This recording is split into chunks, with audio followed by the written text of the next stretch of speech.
నమస్తే అండి. నేను ప్రభు మాలంపాటి ఫ్రమ్ సోషల్ పోస్ట్. ఎవరైనా సరే మార్కెట్‌కి ఎంటర్ అవ్వాలన్నా, ఫ్రెషర్స్ అయినా గానీ, సీనియర్స్ అయినా గానీ, కొన్ని మ్యాక్రోస్ మనం తెలుసుకోవాలి. మన మ్యాక్రోస్ స్ట్రాంగ్ ఉన్నాయి అని చెప్తుంటారు గదా! ఏంటి ఆ మ్యాక్రోస్? ఆ మ్యాక్రోస్ ఏంటి? వాటి ఇంపాక్ట్ ఏంటి? అది చూద్దాం. అంటే what is macro economics? Key indicators ఏంటి? ఇన్వెస్టర్స్‌కి వాటి ఇంపాక్ట్ ఎలా ఉంది? అంటే ఇంపార్టెన్స్ ఆఫ్ ఆర్‌బీఐ, అంటే relation between macro economics and investments. ఇది చూద్దాం ఒకసారి. అంటే macro economics is a branch of economics. ఎట్లా అంటే మార్కెట్స్ గానీ, బిజినెస్ గానీ, కన్స్యూమర్స్ గానీ, గవర్నమెంట్స్ బిహేవ్స్ గానీ, ఇవన్నీ కూడి వాటి ఎఫెక్ట్ దాని మీద పడతాయి. అంటే ఎకానమీ వైడ్ గా phenomenon such as inflation, price levels, rate of economic growth గానీ, నేషనల్ ఇన్కమ్ గానీ, జీడిపి గానీ చేంజెస్ అవుతున్నప్పుడు, అన్ఎంప్లాయ్మెంట్ లో చేంజెస్ అవుతున్నప్పుడు, తగ్గినప్పుడు, పెరిగినప్పుడు, ఇవన్నీ వీటి వల్ల తెలుస్తున్నప్పుడు ఈ మ్యాక్రో ఎకనామిక్స్ స్ట్రాంగ్ ఉన్నాయా, వీక్ గా ఉన్నాయా తెలుస్తుంది. అంటే మైక్రో అండ్ మ్యాక్రో ఉంటాయి. మ్యాక్రో ఏమో బ్రాడర్ లెవెల్, మైక్రో ఏమో individual firms and households. అదే మ్యాక్రో అయితే entire economy as a whole. So micro level decisions and markets analysing ఇది తక్కువ ఉంటుంది. మ్యాక్రో లెవెల్ అది ఎకనామిక్ వైడ్, టోటల్ గా ఇండియాకి సంబంధించిన బయట కంట్రీస్ ఎలా రిలేట్స్ ఉంది, ట్రీటీస్ ఎలా ఉన్నాయి, ఇవన్నీ తెలుస్తాయి దాంట్లో. మార్కెట్ డైనమిక్స్, ప్రైజెస్, ఎలకేషన్, వాళ్ళ గోల్స్ ఎలా ఉన్నాయి. అదే ఓవరాల్ ఎకనామిక్ స్టెబిలిటీ ఎలా ఉంది, ఎంప్లాయ్మెంట్ ఎలా ఉంది, ఓవరాల్ పిక్చర్, టోటల్ పిక్చర్ అంతా మ్యాక్రో ఎకనామిక్స్ లో తెలుస్తుంది. మైక్రో అయితే ఇండివిజువల్ లెవెల్ ఫార్మ్స్ కి, హౌస్ హోల్డ్స్ వాటికి తెలుస్తుంది. That's the difference. అంటే ఎక్కువ మనం మ్యాక్రో లెవెల్స్ ఎక్కువ మనం చూస్తాం. కీ ఇండికేటర్స్ ఏంటంటే గ్రాస్ డొమెస్టిక్ ప్రొడక్ట్, జీడిపి పెరుగుతున్నప్పుడు, కంట్రీ పెరుగుతున్నప్పుడు మార్కెట్ కూడా అదే ప్లస్. ఇన్ఫ్లేషన్ తగ్గితే మంచిది, ఇన్ఫ్లేషన్ పెరిగిందా ఎఫెక్ట్. ఎందుకంటే ఇన్ఫ్లేషన్ పెరిగినప్పుడు అన్ని పెరుగుతాయి కాబట్టి కొంచెం ఇబ్బందులు ఉంటాయి, రొటేషన్ అనేది తక్కువ ఉంటాయి. అన్ఎంప్లాయ్మెంట్ రేట్ తగ్గుతుందా, పెరుగుతున్నప్పుడు ఇబ్బందే కదా. తగ్గుతుందంటే పుష్కలంగా ఉన్నట్టు, స్ట్రెందీగా ఉన్నట్టు, హెల్దీగా ఉన్నట్టు. ఇండస్ట్రియల్ ప్రొడక్షన్ పెరుగుతుందా, తగ్గుతుందా. IIP is very important. అంటే కంపెనీ ఇండస్ట్రియల్ గ్రోత్ ఎలా ఉంది, ఐఐపి బట్టి తెలుస్తుంది. అంటే లాస్ట్ క్వార్టర్ లో ప్రొడక్షన్ ఎలా చేశారు, ప్రొడక్షన్ పెరిగిందా, తగ్గిందా. మెయిన్ క్రూడ్ ఆయిల్ మీద డిపెండ్ అయిన కంట్రీస్ అంతా క్రూడ్ పెరిగినప్పుడు ఇబ్బంది పడాల్సిందే, తగ్గుతున్నప్పుడు అది ప్లస్ పాయింటే కదా. అది గవర్నమెంట్ స్పెండింగ్ తగ్గుతుంది. ఫిజికల్ పాలసీ కూడా ఇంపార్టెంట్. అంటే గవర్నమెంట్ ఎలా ఏం చేస్తోంది.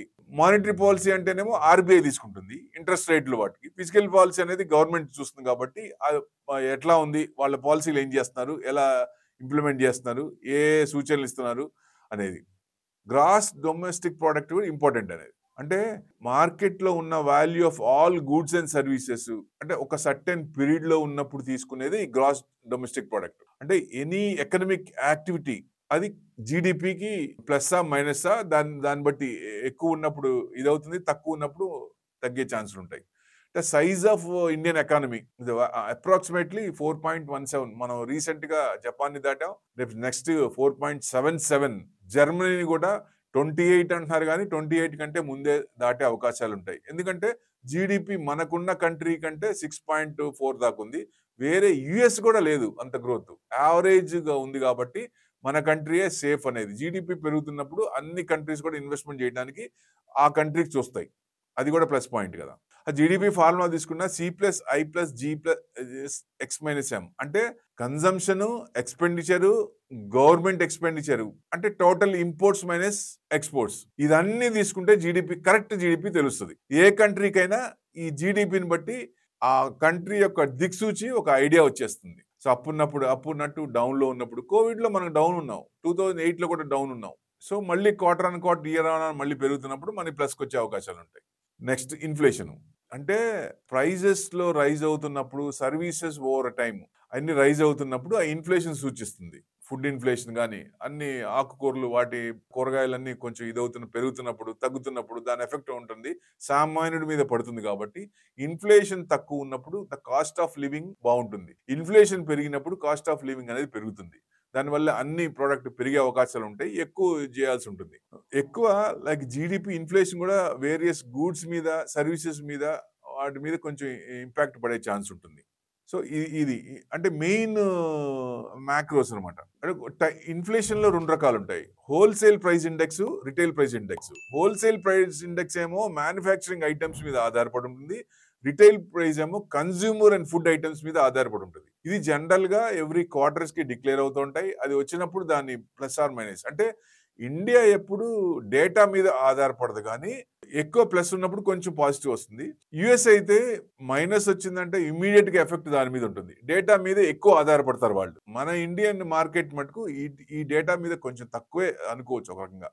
అంటే ఇన్ఫ్లేషన్ మీద ఎఫెక్ట్ అయినప్పుడు చాలా మంది గ్రోసరీస్ పెరుగుతాయి, చిల్డ్రన్స్ ఎడ్యుకేషన్ పెరుగుతుంది, అంటే స్టాఫ్ శాలరీస్ కొంచెం పే చేయాల్సిన కంపెనీస్ పెరుగుతాయి, వెహికల్ రేట్స్ పెరుగుతాయి, అంటే పర్చేసింగ్ పవర్ కొంచెం ఇదైనా ఎక్కువ మంది ఎక్కువ అమౌంట్ పెట్టి పే చేయాలి. అంటే ఇన్ఫ్లేషన్ అనేది ట్రావెల్ వెకేషన్ ఉన్నప్పుడు కూడా ఇన్ఫ్లేషన్ పెరిగినప్పుడు ఎక్కువ పెట్టి ఎక్స్పెండిచర్ చేయాల్సి వస్తుంది. మెడికల్ ఎక్స్పెన్సెస్ పెరుగుతాయి, లైఫ్ స్టైల్ ఎక్స్పెన్సెస్ పెరుగుతాయి. ఇవన్నీ పెరుగుతాయి ఇన్ఫ్లేషన్ వల్ల. వీటి ఎఫెక్ట్ వీటన్నిటి మీద పడుతుంది. అన్ఎంప్లాయ్మెంట్ రేటు కూడా ఇంపార్టెంటే. జనరల్ గా తగ్గుతున్నప్పుడు ప్లస్ పాయింట్ వస్తుంది, పెరుగుతున్నప్పుడు అన్ఎంప్లాయ్మెంట్ తగ్గితే మంచిది, పెరుగుతున్నప్పుడు మైనస్. సో ఎక్కువ మందికి ఉద్యోగాలు వస్తున్నాయి అనుకున్నప్పుడు ఇది తగ్గుతుంది, ఉద్యోగాలు రాకుండా అన్ఎంప్లాయ్మెంట్ పెరుగుతున్నప్పుడు అది కొంచెం ఎఫెక్ట్ ఇస్తుంది. సో ఇది జనరల్ గా మనం యుఎస్ లో ఎక్కువ చూస్తాం. వాళ్ళు కరెంట్ అన్ఎంప్లాయ్మెంట్ రేట్ 5.6% మే 2025. అంటే కొంచెం వాళ్ళు మనకంటే కొంచెం ఎక్కువ ఉంటుంది వాళ్ళకి. ఆ ఫ్లక్చువేటింగ్ కూడా అక్కడ ఎక్కువ ఉంటుంది. సో మనకి స్టేబుల్ గానే ఉంటుంది. మన అన్ఎంప్లాయ్మెంట్ కొంచెం ఎక్కువ ఉన్నా కొంచెం ఎక్కువ ఎంప్లాయ్మెంట్ అనేది పెరుగుతుంది కాబట్టి అది ప్లస్ పాయింట్. తర్వాత ఇండెక్స్ ఆఫ్ ఇండస్ట్రియల్ ప్రొడక్షన్ అంటే ఆ క్వార్టర్లో, లాస్ట్ ఇయర్ క్వార్టర్లో ఆ ప్రొడక్షన్ ఎంత చేశారు, ఏ కంపెనీస్ కొత్త కంపెనీస్ వచ్చినాయా లేకపోతే పాత కంపెనీస్ ప్రొడక్షన్ పెంచారా, ఇవన్నీ డీటెయిల్స్ అన్ని దాంట్లో ఉంటాయి. కాబట్టి గ్రోత్ అనేది అడ్వాన్స్ ట్యాక్స్ కట్టినప్పుడు ఈ ఇండస్ట్రియల్ ప్రొడక్షన్ పెరిగింది అనుకోవచ్చు. అట్లా ఇండస్ట్రియల్ ప్రొడక్షన్ కూడా సర్వీస్ సెక్టర్ లో globally oriented industry sector primarily reflects domestic వాటికి ఇవి ఎక్కువ సూచిస్తుంది ఐఐపి అనేది. సో వాళ్ళు తగ్గిందా పెరిగిందా, ప్రొడక్షన్ తగ్గిందా అనే దాన్ని బట్టి ఉంటుంది. మెయిన్ మ్యాక్రో చూసి ఇంకోటి crude oil is very important. Major గా ఇది చూడొచ్చు, ఎందుకంటే అన్నిటి మీద ఇదే ఆధారపడింది. క్రూడ్ తగ్గితే మిగతా అన్ని పెట్రోల్, డీజిల్ ఇవన్నీ తగ్గుతాయి. తగ్గుతున్నప్పుడు క్రూడ్ పెరిగినప్పుడు ఇవన్నీ పెరుగుతాయి. ఆ ఎఫెక్ట్ ఇమీడియట్ గా తెలుస్తుంది. గవర్నమెంట్ కూడా క్రూడ్ తగ్గినప్పుడు మనకి పెట్రోల్ తగ్గించట్లేదు, మనం 100 రూపీస్ మనకి పే చేస్తున్నాం. కొన్ని కంట్రీస్ లో 30 రూపీస్ 40 రూపీస్ ఉన్నాయి. ఆ కంట్రీస్ ఎలా తలసరి ఆదాయం ఎంత పెరుగుతుంది, ఎక్స్పెన్సెస్ ఎంత తగ్గుతున్నాయి. కాబట్టి దయచేసి ట్యాక్స్ పరంగా బెనిఫిట్ ఇచ్చేది కాకుండా క్రూడ్ అనేది కొంచెం తగ్గినప్పుడు కొంచెం కంట్రోల్ చేస్తే పెట్రోల్, డీజిల్ తగ్గుతాయి. ప్రతి సామాన్యుడు కూడా జేబులో డబ్బులు మిగిలినప్పుడు వేరే దాని మీద ఇన్వెస్ట్మెంట్ చేయడానికి అవకాశం ఎక్కువ ఉంటుంది. సో అది కొంచెం ఆలోచించి దాన్ని కొంచెం మార్పులు చేర్పులు చేస్తే బెస్ట్.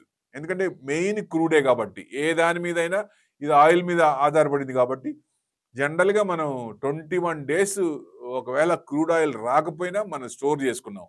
ఇరాన్ నుంచి కూడా $15 బిలియన్ తెచ్చుకుంటాం. ఈ మధ్య house of straight of Hormuz కూడా క్లోజ్ చేస్తారు అనేది అనిపించింది. అప్పుడు ఒకవేళ వాళ్ళు క్లోజ్ చేసినా వేరే కంట్రీస్ నుంచి మనం ఎక్కువ తీసుకునే అవకాశాలు ఉన్నాయని మన ఆయిల్ మినిస్టర్ కూడా చెప్పారు, పోర్ట్ఫోలియో మినిస్టర్. డెఫినెట్ గా మనకేం ఇబ్బంది లేదు అని చెప్పారు. కాబట్టి మార్కెట్ కూడా పెద్ద క్రూడ్ పెరిగినప్పుడు 63 నుంచి 80 దాకా వెళ్ళింది, మళ్ళీ ఇప్పుడు 63, 65కి వచ్చేసింది. అంటే ఏదైనా అన్సర్టనిటీ మార్కెట్ లో ఉన్నప్పుడు క్రూడే ముందు పెరుగుతుంది. ఆ సర్టనిటీ మళ్ళీ వచ్చిందంటే క్రూడ్ దడదడాలు తగ్గిపోద్ది. ఆ టైంలో అవసరం అయినప్పుడు ఎక్కువ పెట్టి కొనాల్సిందే. అందుకని ఎక్రూడ్ చేసుకొని ఉంచుకుంటారు ఏ కంట్రీ అయినా. తక్కువ రేట్లో ఎక్రూడ్ చేసుకున్నప్పుడు ఇలాంటి ఇబ్బందులు వచ్చినప్పుడు ఇబ్బంది పడాల్సిన అవసరం ఉండదు. అంటే క్రూడ్ కూడా బ్రెంట్ క్రూడ్ తగ్గుతూ 2 రకాలు ఉంటాయి. క్రూడ్ కూడా బ్రెంట్ క్రూడ్ ఇది చేసుకుని దాని కంట్రోల్ గా ఎలా ఉంది అని చూస్తే 63, 64కి వచ్చింది, అది 80 దాకా పోయి. అంటే సడన్ గా ఏదైనా అన్సర్టనిటీ ఏదైనా వచ్చినప్పుడు, ఏదైనా ఇబ్బందులు వచ్చినప్పుడు, జియో పొలిటికల్ టెన్షన్స్ కానీ ఇలా వచ్చినప్పుడు ఇది ఇబ్బంది పెడుతుంది క్రూడ్. తర్వాత ఫిజికల్ పాలసీ అంటే ఇది గవర్నమెంట్ కి సంబంధించింది. టాక్సేషన్స్, పబ్లిక్ స్పెండింగ్ దాని మీద ఉంటుంది ఫిజికల్ పాలసీ. అంటే ఇది tool for economic management. So employees alongside monetary policy to achieve macro economics. అంటే direct impact on investment through government spending ఎక్కువ ఉన్నప్పుడు ఆ మిగతాది ప్రైవేట్ స్పెండింగ్ తగ్గుతుంది. గవర్నమెంట్ స్పెండింగ్ తగ్గినప్పుడు ప్రైవేట్ స్పెండింగ్ పెరిగే ఉంటుంది. అంటే ఫిజికల్ డిఫిసిట్ దీని మీద ఆధారపడి ఉంటుంది. కాబట్టి దాని ఇండైరెక్ట్ ఎఫెక్ట్ ఏదన్నా ఉందా, ఇంట్రెస్ట్ రేట్లు తగ్గినప్పుడు పెరిగినప్పుడు ఎఫెక్ట్ ఉంటుంది ఇండైరెక్ట్ గా. డైరెక్ట్ ఏమో గవర్నమెంట్ స్పెండింగ్ దాని మీద ఆధారపడి ఉంటుంది. ఇది మనం చూసుకోవాలి. సో నెక్స్ట్ వచ్చేసి మానిటరీ పాలసీ. మానిటరీ పాలసీ ఎవరు చేస్తారు? క్రెడిట్ పాలసీ ఆర్బీఐ చేస్తుంది. రిపో రేటు, రివర్స్ రెపో రేట్. అంటే ఇంట్రెస్ట్ రేట్లు తగ్గించినప్పుడు ఏమవుతుందంటే ఎక్కువ బ్యాంకుల దగ్గర ఎక్కువ అమౌంట్ ఉంటుంది. అమౌంట్ ఎక్కువ ఉన్నప్పుడు లోన్స్ ఎక్కువ ఇచ్చే అవకాశాలు ఉంటుంది. లోన్స్ ఎక్కువ తీసుకోవాలంటే ఇంట్రెస్ట్లు బ్యాంకు తీసుకునేది తక్కువ ఉన్నప్పుడు ఎక్కువ మంది ముందుకొచ్చి కొత్త కొత్త కంపెనీలు, స్టార్టప్స్ ఇలా వస్తాయి. కాబట్టి ప్రతి ఒక్కరు కూడా మేము కూడా is of doing business with లో ఇంట్రెస్ట్ అన్నప్పుడు ముందుకొచ్చి ఎక్కువ కంపెనీలు వస్తాయి. సో వచ్చినప్పుడు మనకి ఎక్కువ ఇప్పుడు శాలరీస్ వస్తాయి, ఎంప్లాయ్మెంట్ పెరుగుద్ది, దానివల్ల జీడిపి పెరుగుద్ది. తక్కువ ఇంట్రెస్ట్ ఉన్నప్పుడు ఎక్కువ ఛాన్సులు ఉంటాయి, ఎక్కువ మంది ముందుకొచ్చే. ఐఏపి ప్రొడక్షన్ పెరుగుద్ది, కొత్త కొత్త కంపెనీస్ వస్తాయి, ఎంప్లాయ్మెంట్ పెరుగుద్ది, ఇవన్నీ ఉంటాయి. ఇంట్రెస్ట్ రేట్ పెరుగుతున్నప్పుడు తగ్గుతుంది. సో ఏ కంట్రీ కన్నా ఇంట్రెస్ట్ రేట్ తగ్గుతున్నప్పుడు అది గ్రోత్ ఇమీడియట్ గా టేక్ ఆఫ్ అయిన పొజిషన్ లో ఉందనుకోవచ్చు. ఎందుకంటే లాస్ట్ కూడా మనకి 50 బేసిస్ పాయింట్ మనం రెపో రేట్ తగ్గించాం. సిఆర్ఆర్ ఏమో 1% తగ్గించాం. అంటే రివర్స్ రెపో రేట్ ఏంటంటే బ్యాంక్స్ డిపాజిట్ చేసేది ఆర్బీఐతో ఎంత. ఎందుకంటే బ్యాంకులు ఆర్బీఐ కనుక బ్యాంకుల దగ్గర నుంచి తక్కువ తీసుకున్నప్పుడు బ్యాంకుల దగ్గర ఎక్కువ అమౌంట్ ఉంటుంది కాబట్టి ఎక్కువ లోన్స్ ఇవ్వడానికి ఎక్కువ పర్సెంటేజ్ ఉంటుంది. అది తగ్గుతున్నప్పుడు, పెరుగుతున్నప్పుడు ఇబ్బంది. బ్యాంక్ ఆర్బీఐకి ఎక్కువ కొట్టినప్పుడు ఉండవు కదా, డబ్బులు ఉండవు. సో ఇది కొంచెం అంటే మార్కెట్ కండిషన్స్ ప్రకారంగా ఇన్ఫ్లేషన్ ఇవన్నీ చూసుకొని ఆర్బీఐ అప్ అండ్ డౌన్ వాళ్ళ అనుగుణంగా చేస్తారు. కరెక్ట్ పాలసీలు తీసుకొని కరెక్ట్ ఇంట్రెస్ట్ రేట్లు ఇది చేస్తారు. సో తగ్గుతున్నప్పుడేమో మంచిది, పెరుగుతున్నప్పుడేమో మనకి ఎఫెక్ట్ వస్తుంది ఎక్కువ. ఎందుకంటే పెరుగుతున్నప్పుడు అన్ని పెరుగుతాయి. 10 రూపాయల్లో కొనాల్సింది 20 రూపాయలు 30 రూపాయలు కొనాల్సి వస్తుంది. సో ఇట్లాంటివంటి ఉంటాయి. సో డెఫినెట్ గా ఇట్లాంటి ఈ పారామీటర్స్ అన్ని చూడాలి. ఎవరైనా సరే ఇండివిజువల్ ఎవరైనా సరే ఈ పారామీటర్స్ అన్ని పెట్టుకొని, ఇప్పుడు మనం అనుకున్న పారామీటర్స్ అన్ని పెట్టుకుంటే డెఫినెట్ గా అది ఆ కంట్రీ డెవలప్ అవుతుందా లేదా.